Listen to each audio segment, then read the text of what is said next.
Hello बच्चों, let's read the question first. Question is which of the following statement is not correct. तो हमें यहाँ बताना है कि कौन सा स्टेटमेंट हमारा सही नहीं है, यानी कि जो गलत दिया हुआ वो स्टेटमेंट को हमें चूज करना है। First statement is caprolactam is monomer of nylon 6। बिल्कुल सही स्टेटमेंट हमारा। कैप्रोलैक्टम हमारा मोनोमर होता है नायलॉन 6 का। देख लेते हैं कैसे। कैप्रोलैक्टम का स्ट्रक्चर हमारा कुछ ऐसा होगा बेटा, 7 मेंबर रिंग, इसमें कि 6 कार्बन होंगे और एक नाइट्रोजन होगा। CONH ग्रुप देखने को मिलता है, आप देख सकते हैं 1 2 3 4 5 6 7 मेंबर रिंग है। होता क्या है, इसकी हाइड्रोलिसिस होगी HOH। तो हाइड्रोलिसिस से क्या बन जाएगा हमारा, इसको लिख लीजिए इसमें नीचे नाम, किसी का नाम है कैप्रोलैक्टम। हाइड्रोलिसिस से जो हमारा प्रोडक्ट बनेगा वो बनेगा NH2CH2 होल 5COH। इसकी वजह इसका पॉलीमराइजेशन कराएंगे तो कुछ स्ट्रक्चर आपको ऐसा देखने को मिलेगा, CH2 होल 5 है ना, CO, दोनों तरफ से हमारी चेन ओपन है। होता क्या है कि NH2 का H जाएगा और एसिड का OH, तो यहाँ से वाटर मॉलिक्यूल बाहर निकलेगा, इसी को हम बोलेंगे नायलॉन 6।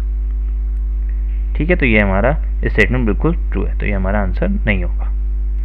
नेक्स्ट स्टेटमेंट है B, terylene is a polyester polymer. ये स्टेटमेंट भी हमारा बिल्कुल ठीक है। टेरिलीन जो हमारा होता है, इसी का दूसरा नाम होता है बेटा डेक्रोन।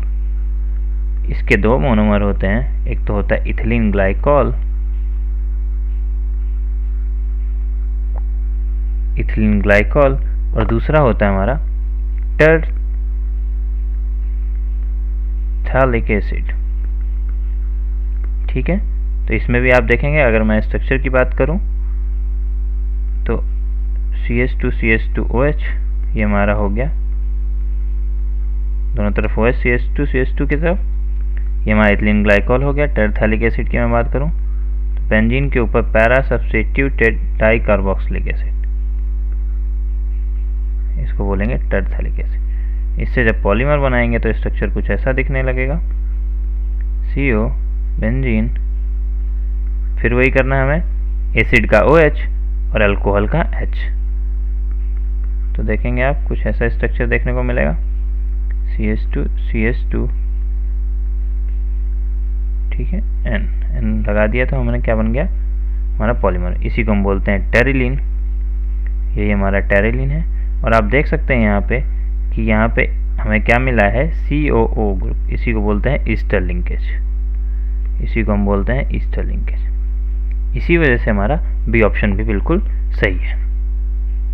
सी ऑप्शन की मैं बात करूं, सी ऑप्शन कह रहा है phenol formaldehyde resin is known as bakelite. बिल्कुल सही है, फिनॉल फॉर्मेल्डिहाइड रेजिन हमारा बेकेलाइट होता है। बेकेलाइट के जो हमारे मोनोमर होते हैं वो होते हैं फिनॉल एंड फॉर्मेल्डिहाइड, 2 मोनोमर से मिलके बनता है। क्रॉस लिंक्ड स्ट्रक्चर होता है, ये क्रॉस लिंक्ड स्ट्रक्चर होता है, कुछ ऐसा दिखेगा आपको स्ट्रक्चर। मैं स्ट्रक्चर बना देता हूँ यहाँ पे, CH2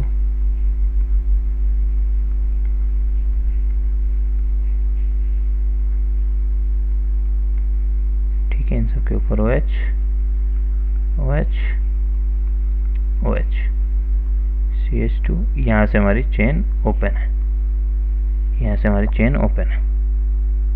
ठीक है, इधर भी एक CH2 छूट गई, इधर भी CH2 लगा के चेन हमारी ओपन है। ठीक है, अब इसकी क्रॉस लिंकिंग कैसे होती है, यहाँ पे जो हमारा CH2 होता है वो हमारा क्रॉस लिंक्ड होगा, ठीक है, दूसरी चेन से।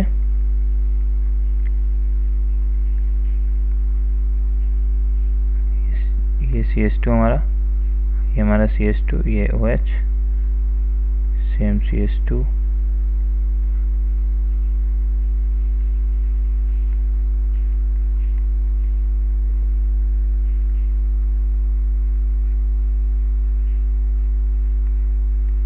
OH CH2, हाँ, तो ये हमारा पूरा स्ट्रक्चर हो जाएगा। ठीक है, यहाँ क्रॉस लिंकिंग आप दिखा सकते हैं, ये क्रॉस लिंक्ड है, इसी को हम बोलते हैं फिनाइल फॉर्मल्डिहाइड रेजिन, या फिर इसको कॉमन लैंग्वेज में आप क्या बोल सकते हैं, बेकेलाइट। क्या हो गया ये, बेकेलाइट। यही हमारा यूज़ होता है बेटा जी हमारे कॉम्स वगैरह में, इलेक्ट्रिकल स्विचेस वगैरह में, हैंडल्स वगैरह में, यूटेंसिल के, बेकेलाइट आपने सुना होगा। लास्ट ऑप्शन कीजिए, ये हमारा ऑप्शन ये भी करेक्ट है। नेक्स्ट ऑप्शन की बात करूं, डी ऑप्शन में दिया हुआ है the monomer of natural rubber is butadiene. ये बिल्कुल इनकरेक्ट स्टेटमेंट है। कैसे देखेंगे, जो हमारा नेचुरल रबर होता है बेटा, नेचुरल रबर होता है, इसका जो मोनोमर होता है उसको हम बोलते हैं आइसोप्रीन। आइसोप्रीन यूनिट से मिलके बनता है ये मोनोमर नेचुरल रबर।